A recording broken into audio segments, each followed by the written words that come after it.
General प्रसाद। देखिए, सबसे पहली बात तो इनका ये समझ लें कि AK-47 is a prohibited bore, उसका लाइसेंस नहीं मिलता किसी सिविलियन को।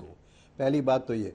दूसरी बात ज़रूरी समझने की ये अंजना ये है कि हथियार क्या इस्तेमाल हुआ, कितने लोग उसमें शामिल थे, ये बात कभी सामने आने वाली नहीं है। जो पाकिस्तान की ISI है उसकी हिस्ट्री सबको पता है। इम्पॉर्टेंट चीज़ ये है कि पाकिस्तान की आर्मी को यह अवश्य पता लग जाएगा कि इसके पीछे कौन था, किसका हाथ था, किस वजह से हुआ। इनके ऑब्जेक्टिव क्या है? इमरान खान की ऑब्जेक्टिव था कि ये स्नैप पोल हो जाए किसी तरीके से। स्नैप पोल तो नहीं हो सकते। क्या वो समझते हैं इस किस्म की वारदात करने से स्नैप पोल हो जाएंगे? ये तो और डिले कर देंगे, ये तो लॉ एंड ऑर्डर सिचुएशन हो जाएगी, इसमें कौन इलेक्शन करा सकता है?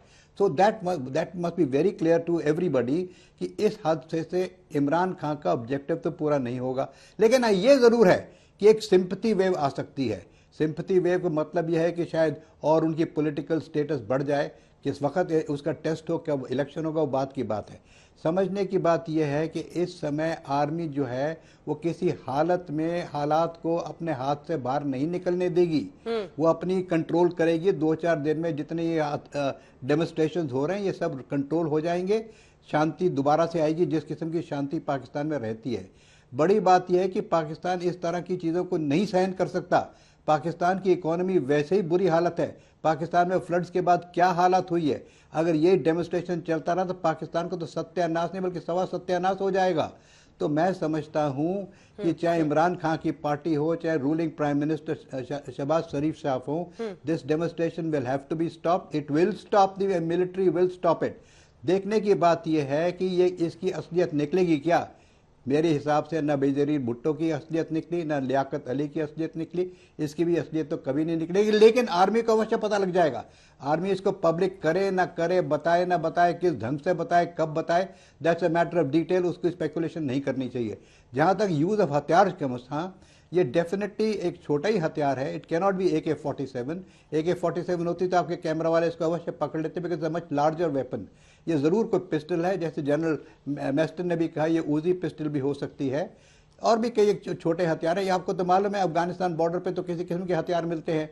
तो ये कौन ऐसी भी हो सकती है जिसका कोई नाम ही ना हो, जो कट्टा जिसको हम लोग कहते हैं, कट्टा भी तो हो सकता है।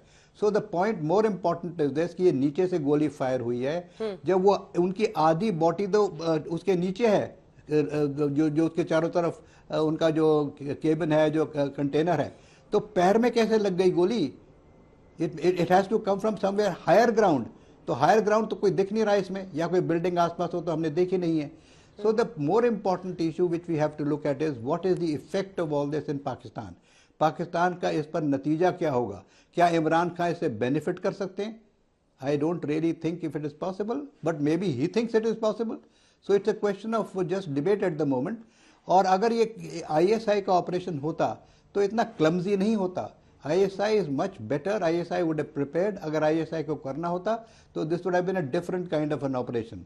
सो it is all very fluid at the moment, but we have to be very careful कि तो ऐसा ना हो कि इसका जो रिलीजियस फैनेटिक्स वहां पर हैं, क्योंकि वो देखिए ये कहना ये बड़ा कठिन है। देखिए ये फैनेटिक्स भी हो सकते हैं, बलूच से भी कोई आ सकता है।